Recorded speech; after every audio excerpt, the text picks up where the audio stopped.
नमो अर्हन्ताणुं बोले नमो सिद्धाणुं नमो आयर्याणुं नमो उवज्झायाणुं नमो लोई सवसाहुडं नमो अरिहन्ताणुं नमो सिद्धाणुं नमो आयर्याणुं नमो उवज्झायाणुं नमो लोई सवसाहुडं नमो अरुहन्ताणुं नमो सिद्धाणुं नमो आयर्याणुं नमो उवज्झायाणुं नमो लोई सवसाहुडं। बोलिए देवादिदेव खजराट मूल नायक श्री आदिनाथ भगवान की, परम उपकारी आचार्य भगवान विद्यासागर जी महामुनि राज की, शिक्षा प्रदाता आचार्य भगवंत समय सागर जी महामुनि राज की जय। नमोस्तु।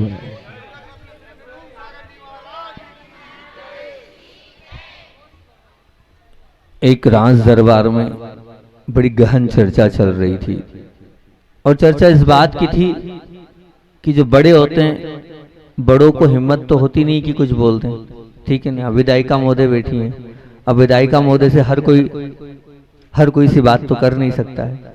ऐसे ही देश के राजा के पास, नगर के राजा के पास मंत्री जी बैठे थे और बड़े ही विकल्प और संकल्प में थे, बड़े ही टेंशन में थे, बड़े ही संकोच में थे। पर उस संकोच में और उस विकल्प में हिम्मत करके बोल ही दिया। बोले राजा साहब, निवेदन एक आपसे, अन्यथा नहीं लो तो हम आपसे कुछ बोलना चाहते हैं। तो राजा साहब ने कहा बोलो क्या बात है। बोले समझ में नहीं आता है, आपके पास जो आता है उसको आप दिल खोल के मन खोल कर जो मांगता है वो दे देते हो, जो मांगते हैं वो आप प्रदान कर देते हो, और ये परिस्थिति और ये स्थिति रही तो आगे होगा क्या। बोले क्या होगा मंत्री जी, क्या होगा। तो उन्होंने बोला हे स्वामी, अगर मान लीजिए कभी कुछ आगे ऐसी कोई परिस्थिति बन गई तो कम से कम आपदार धनम रक्षित, आपदाओं के लिए धन की रक्षा तो करना चाहिए ना।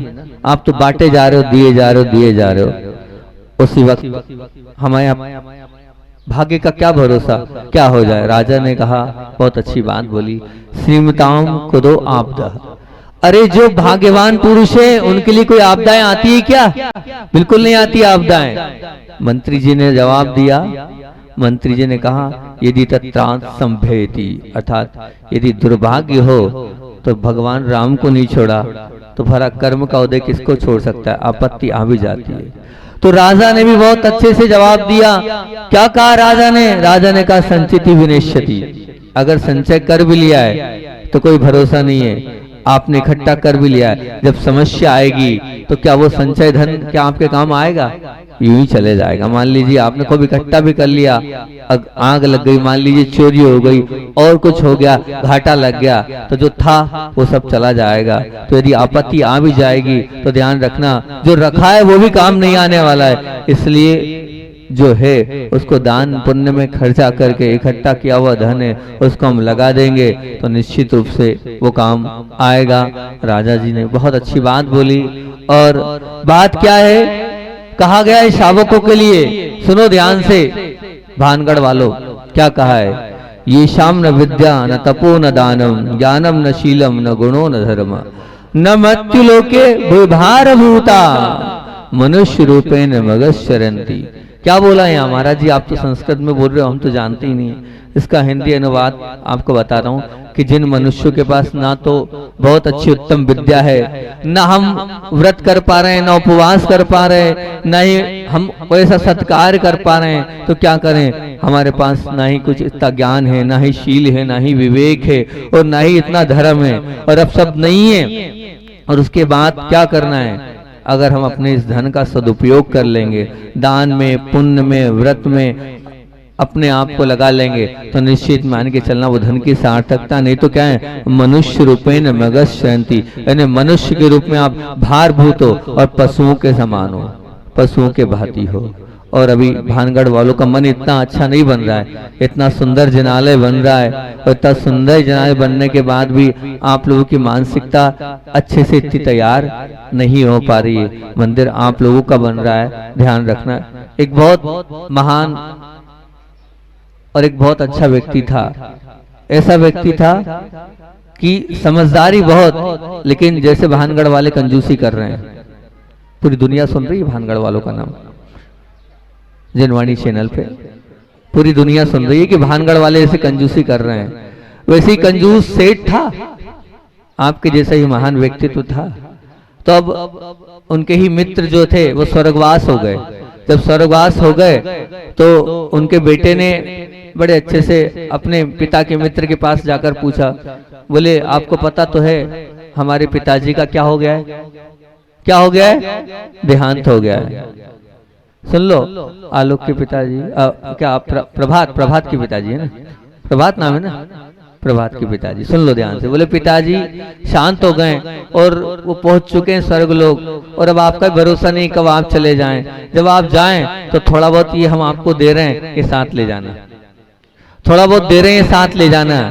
तो उन्होंने माथे पे एक मारा, बोले अरे बेवकूफ, मैं साथ जाऊंगा तो साथ लेके जाऊंगा, सब यहीं रह जाएगा। तब सब यहीं रह जाएगा, साथ लेके नहीं जाओगे तो काय को कंजूसी कर रहे हो?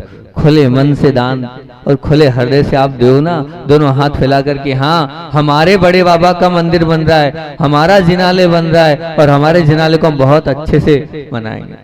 असल में होता ये क्या है कि जैसे बोनी के समय आप जब खेती में करते हो तो तगारी लेकर बीज बोने के लिए वो किसान तैयार रहता है और बड़ी अच्छे से उन बेलों को हाँकता है। ताकि क्यों हाँक रहा है? उसके मुख में एक आशा और एक उमंग होती है, कंठ में गीत होते हैं कि हम बीज तगारियों से खाली करते जा रहे हैं, और उसके मानस पटल पर अनाज के दानों का ठसा ठस भंडार सतत दिखता है कि आज मैं दे रहा हूँ तो क्या होगा, आगे मुझे मिलेगा।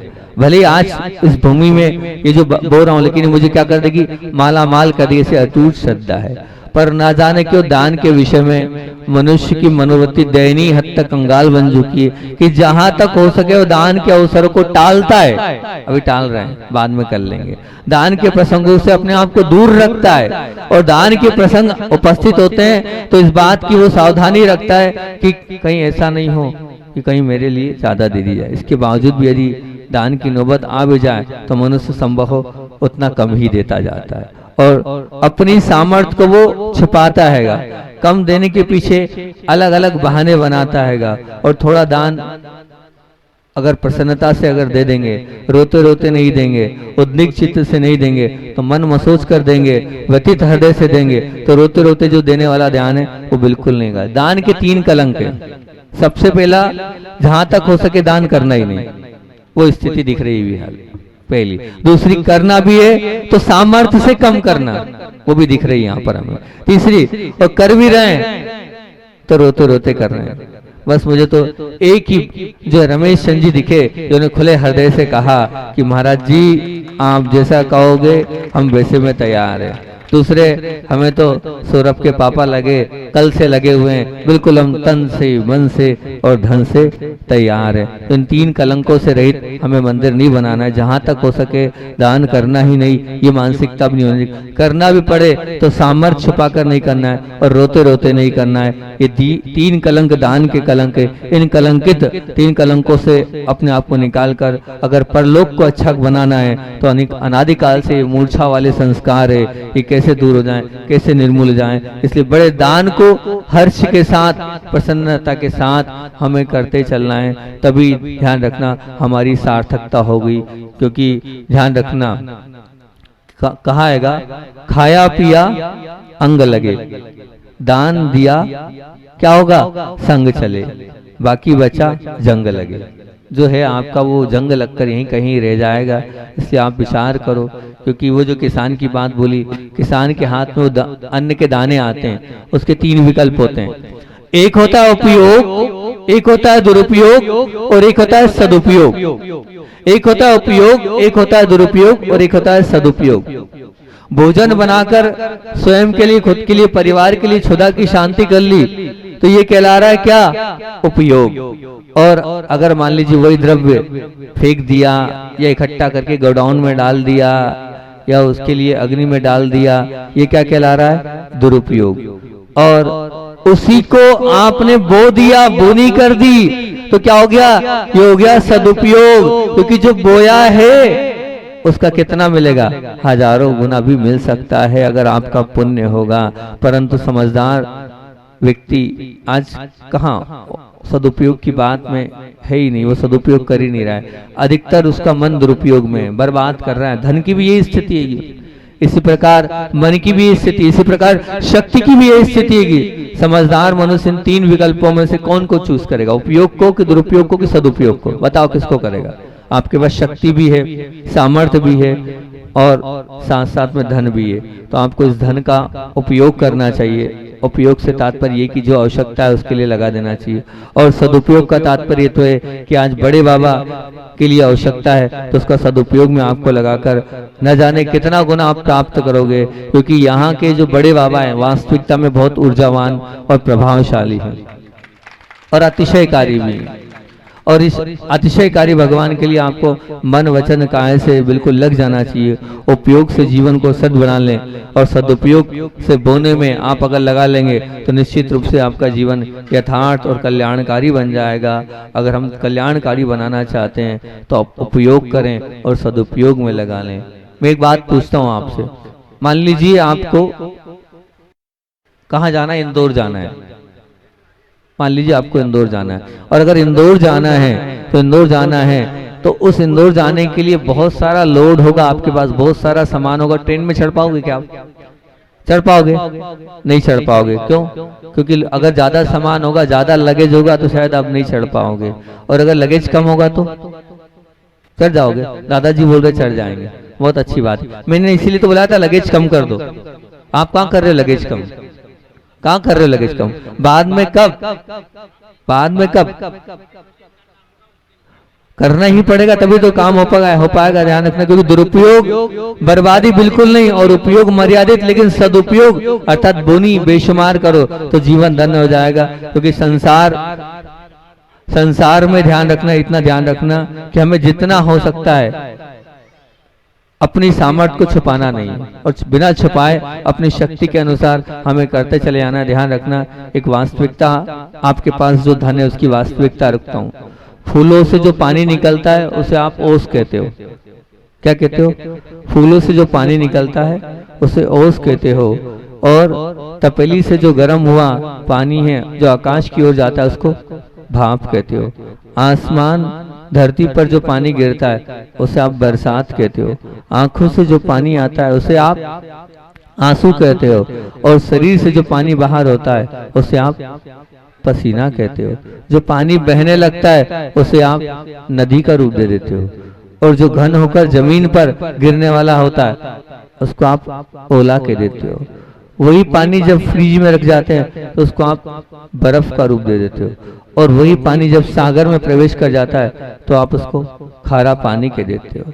और वही जब जल परमात्मा के मस्तक पर गिरता है तो उसे आप गंधोदक की उपमा दे देते हो। बस वही धन है आपके पास, और धन की आप क्या अवस्था करना चाह रहे हो वो आपके हाथ में। उस धन को अगर बड़े बाबा के चरणों में समर्पित कर दोगे तो वो भी इसी प्रकार से गंधोदक की तरह पूजनीय और वंदनीय बन जाएगा। और मौज शोक में लगा दोगे तो ध्यान रखना अपनी शक्ति का उपयोग कर लोगे तो कोई मतलब का नहीं। इसलिए सम्यक क्षेत्र में संपत्ति का सद्व्यय करते हुए पुण्य बढ़ाना है। संपत्ति कम होगी ये आशा मत रखना है। यदि हमें ऐसा लग रहा है कि संपत्ति कम हो रही है तो दान में ना कोई चमक होगी और ना कोई उत्साह होगा। पर हमें यदि ये लगता है कि पुण्य बढ़ रहा है तो हमारे दान में विशेष चमक होगी निश्चित। जैसे वो किसान को धरती पर विश्वास होता है, वो विश्वास के साथ वो बीज बोता है तो उसे इसीलिए आगे बीज मिलने वाले भाव होते हैं। और जो व्यापारी भी बैंक में पैसा जमा करता है तो उसे विश्वास होता है कि आज मैं जमा कर रहा हूँ दुगना तिगना मिलेगा। तो यही तत्कालिक अनुभव आपको शायद यहाँ नहीं लग रहा है कि हम देंगे तो अनंत गुना मिलेगा, ऐसा आपके अंदर श्रद्धा नहीं है। लेकिन वो पराक्रमशाली होते हैं जो समझते हैं कि मैं आज दूंगा तो अनंत गुना मिलने वाला है। एक बात निश्चित रूप से ध्यान रखना, किसान को फसल बाद में मिलती है, पहले किसान को धरती में बीज क्या करना पड़ता है, बोना पड़ता है। वृक्ष से फल बाद में मिलते हैं, जमीन में बीज को देना पड़ता है तब फल मिलते हैं। बादल से जमीन में को पानी बाद में मिलता है, पहले सूर्य के माध्यम से सागर का अपना पानी देना पड़ता है। बस इसीलिए ध्यान रखना, अगर आप कुछ दोगे तभी कुछ मिलेगा। आप दूसरों को सम्मान दोगे उसके बाद सम्मान मिलेगा। आप शरीर को भोजन दोगे तभी शरीर आपके साथ देगा। और ये उत्तम मानव जीवन आपको पुण्य चुकाने के लिए मिला है, सद्गुणों का विकास करने के लिए मिला है। तो इसका अर्थ ध्यान रखना, तुम्हें जो कुछ पाना है उसके लिए पहले देना अनिवार्य है। जब तक देने की बात नहीं करोगे तब तक आपको कुछ मिलेगा नहीं।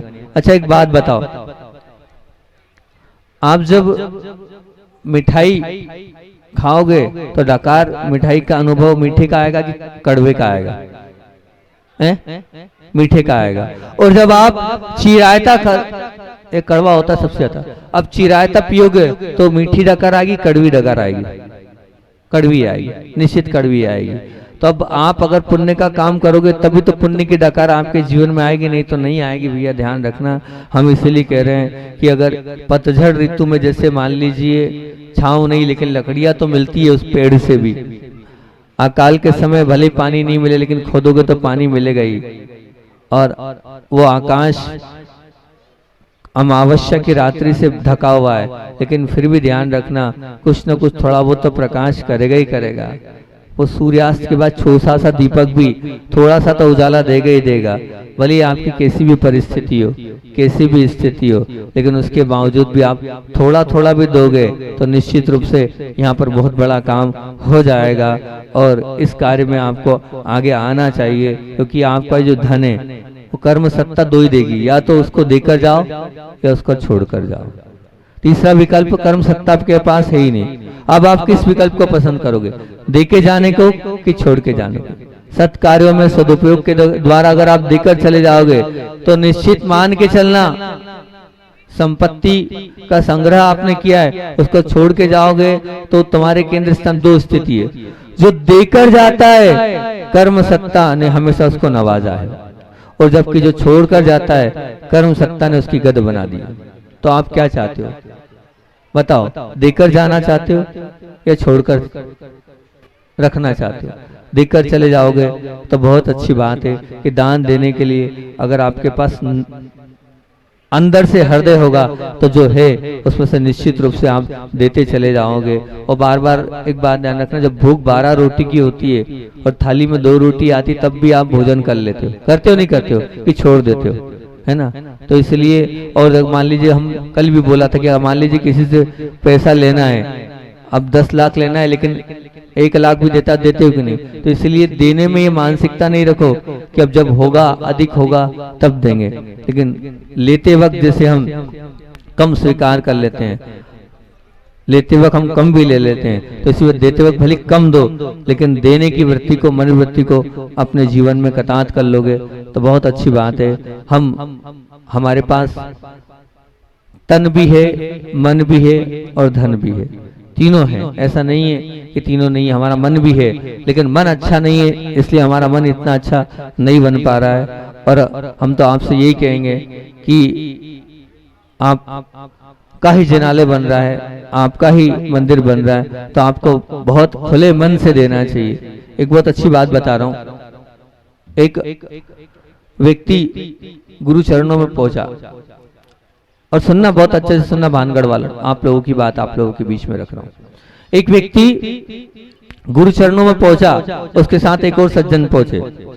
जब वो दूसरे सज्जन उनके साथ पहुंचे तो उन्होंने कहा, आप इनको जानते हैं? महाराज जी से बोला, आप इनको जानते हैं? तो महाराज जी ने कहा, क्या विशेष, ऐसा कुछ है क्या? बोले हाँ, एक बहुत बड़ा विशेष काम इन्होंने किया है। बोले कहा, क्या क्या हो गया? बोले इनका किसी व्यक्ति से कुछ पैसा लेना था। हाँ। बोले इन्होंने वो पैसा छोड़ दिया, भूल गए। बोले कितना पैसा लेना था? बोले लगभग 5 करोड़ की राशि है। 5 करोड़ की राशि भूल गए? क्यों, क्या हुआ? क्या वो व्यक्ति का दिवाला निकल गया? बोले नहीं नहीं, कोई दिवाला नहीं निकला। अच्छा, तो वो उस व्यक्ति ने कुछ और चोट खाई क्या? बोले नहीं नहीं, उसकी आर्थिक स्थिति और कमजोर हो गई क्या? बोले नहीं नहीं, तो बात क्या है? तो उसी व्यक्ति से पूछा गया। बोले भैया वो तो क्या बात है? बोले ऐसी बात है कि मेरी मित्र थे, उनको पैसे की आवश्यकता थी, और वो बहुत बड़ी फैक्ट्री थी, उनकी फैक्ट्री बिकने के कगार पे थी, और उस वक्त हमने उनको मदद के लिए पैसे दे दिए। पैसे उन्होंने स्वीकार भी कर लिए, ले भी लिए। उनका जो कार्य था वो सुचारू रूप से धीरे धीरे चलने लगा, और जब धीरे धीरे चलने लगा तो 1 साल बाद हमने कहा भाई जो पैसा दिया था वापस दे दो। उन्होंने कहा थोड़ा और सेटअप हो जाए फिर देंगे। 2 साल बाद बोला पैसा दे दो, तो उन्होंने कहा अभी नहीं। 3 साल बाद 10 बार मांगे, और आखिरी में उन्होंने हाथ खड़े कर दिए, अभी मैं पैसा नहीं दे सकता, और आप भूल जाओ आपने जो पैसा दिया, आप भूल जाओ जो आपने धनराशि दिएगी। जब ये बात बोली तो फिर आप भूल कैसे गए? तो उस शावक की जो बात है वो बड़ी अच्छी बात है। उसने जो बात बोली वो आपके सामने रख रहा हूँ। ऐसे भाव और ऐसे विचार होने चाहिए। उन्होंने कहा उस शावक की कोई गलती नहीं। बोले क्यों? उस शावक की क्यों कोई गलती नहीं?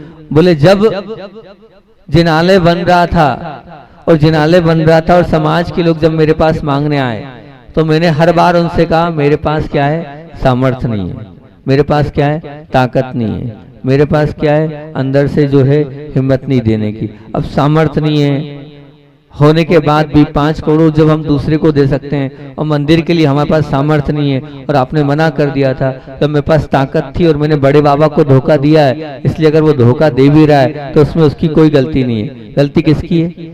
हमारी स्वयं की गलती है। तो आप ध्यान रखना, आपके पास सामर्थ्य है, ताकत है, हिम्मत है, और हिम्मत और ताकत है, तो आपको पीछे नहीं रहना है, पीछे होना भी नहीं है। पीछे अगर आप रह गए तो कोई मतलब नहीं है, कोई कारण नहीं है। आपका धन आपके पास है, उसका सदुपयोग होना चाहिए। जो बार बार आप लोग बोल रहे हैं बाद में बाद में बाद में हम कर लेंगे, बाद में हम कर लेंगे, बाद में कब करेंगे, कहाँ करेंगे, कैसे हो पाएगा? इसलिए हम बार बार आपसे ही बोल रहे हैं कि जिनालय बन रहा है, जैसे खुले मन से और बहुत अच्छे से हमारे जो रमेश जी है उन्होंने दान के लिए स्वीकृति प्रदान करी है, वैसे आप सबको भी उसी प्रकार से सहर्ष भाव से आपको प्रसन्नता के साथ देना चाहिए। क्योंकि मंदिर जब हमारा बन रहा है, हम बाहर से क्यों लाएं? और जो लोग यहाँ के हैं, यहाँ से चले गए हैं, भले बाहर गए, तो वो देन तो बड़े बाबा की मानते हैं ना। जो भी कुछ हम किसके बलबूते पे हैं, किसके बलबूते पर हैं? बड़े बाबा की बलबूते पे है ना। आज जो भी खड़े हुए हैं, जो भी सामर्थ्य है, बड़े बाबा के ही सामर्थ्य, उन्हीं के माध्यम से हम यहाँ तक पहुँचे। तो उनका उपकार और उनके लिए आवश्यकता है, हमें पीछे नहीं रहना है, आगे बढ़ना है, आगे रह के कार्य को और अच्छे से करना है। बाकी वो जिनालय की बात थी कि चतुर्मुखी जिनालय आप लोगों के बीच में बन रहा है। उस चतुर्मुखी जिनालय में चारों तरफ प्रतिमाएं रहेगी, और उसमें जो है एक प्रतिमा और बाकी की घोषणा तो अभी भैया जी आ रहे हैं, और भैया जी आपको बताएंगे किस प्रकार से वो पूरी संयोजना और योजना है। क्योंकि मैं आपको बता रहा हूँ कि आपका बहुत पुण्य है कि आपके पास में ही पाषाण मिल रहा है, और यहीं के ही जैसे ये दीवार बन रही है यहीं के पाषाण से बनी है, तो बहुत कम राशि में बहुत बड़ा जिनालय बनाने का सौभाग्य आपको प्राप्त हो रहा है। और बहुत सुंदर जिनालय, क्योंकि देखो पाषाण का जिनालय बनेगा तो वो जो पाषाण का जिनालय वो हजारों वर्ष तक रहेगा। और जो आप आरसीसी का बनाओगे उसकी उम्र 50, 60, 70, 80, 100 वर्ष होगी, लेकिन पाषाण के जनाले की उम्र क्या होगी? हजारों वर्ष तक रहेगी। तो आप जो दान दे रहे हैं वो हजारों वर्ष तक दिग्वंत जयवंत होगा। तो दिग्वंत और जयवंत हजारों वर्ष के लिए अपनी राशि को आपको करना है, तो पीछे बिल्कुल नहीं रहना है। निश्चित मान के चलना, हम अगर अपनी राशि का सदुपयोग करेंगे, क्योंकि ये एक बात निश्चित है कि दानव तो कहता है मेरा तो मेरा, तेरा भी मेरा, और मानव कहता है मेरा तो मेरा, मेरा तो मेरा, तेरा तेरा तो तेरा। लेकिन महामानव कहता है तेरा तो तेरा, मेरा भी तेरा।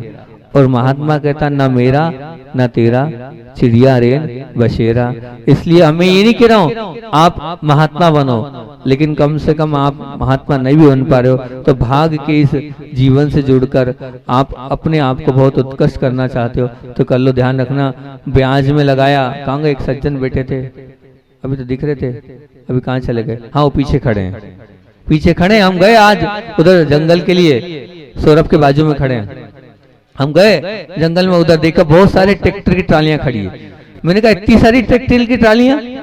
बोले महाराज जी बस आपकी कृपा से जो है वो थोड़ा बहुत ब्याज पे दे लेते हैं। तो उनके लिए बोल रहा हूँ कि ब्याज में लगाया शायद वो धन दुगना होगा, ठीक है ना।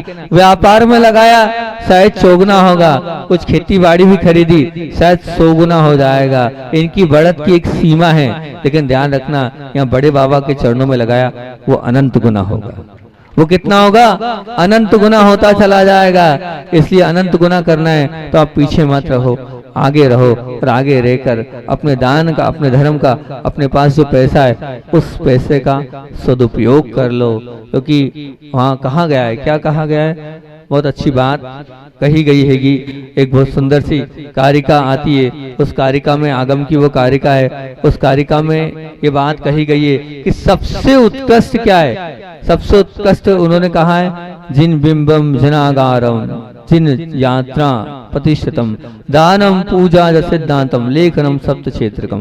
यानी 7 क्षेत्रों में बताया गया है, उन 7 क्षेत्रों में सबसे उत्कृष्ट जिन बिंब, उसके बाद जिनागार मतलब जिनालय में लगा दो, उसके बाद जिन यात्रा करा दो, उसके बाद प्रतिष्ठाएं करा दो, उसके बाद जो है आप शास्त्र लेखन का काम करा दो, और उसके बाद पंच कल्याणक आदि में पूजा करा दो। तो अब आपको देखना है और आपको समझना है, अपनी मानसिकता को अच्छा बनाते हुए, अपनी मानसिकता को अच्छा करते हुए यहाँ पर जो मौका मिला है उसको बिल्कुल भी नहीं छोड़ना है। क्योंकि ध्यान रखना, परिग्रह आपके पास है तो, धन आपके पास है तो, सबके पास अपार धन है, लेकिन वो जो अपार धन है वो अपार धन क्या है? ध्यान रखना, अगर ये धन है तो उस धन में हम ये कहेंगे इस धन का बेटा अगर कोई है तो वह देश का उत्पादक, और उसकी बेटी है वो है धर्म का नाशक। 5-7 मिनट और उसकी माया है, उसकी पत्नी है माया का जाल, और उसके मंत्री हैं अहंकार के पोषक, और उसके सेनापति हैं गरीबों के शोषक, और उसकी सेना है अधर्म का मूल, और उसकी प्रजा है धर्म का शूल। तो हम यही कहेंगे आपसे, अंतिम बात यही कहकर कि अपनी लक्ष्मी का, अपने धन का, अपनी ताकत का, अपनी शक्ति का सदुपयोग करें, और सदुपयोग करके मौका मिला है तो इसमें पीछे नहीं रहें, और सामर्थ्य को छुपाए नहीं। आप आज देंगे आपको हजारों गुना मिलता चला जाएगा, ये निश्चित बात है।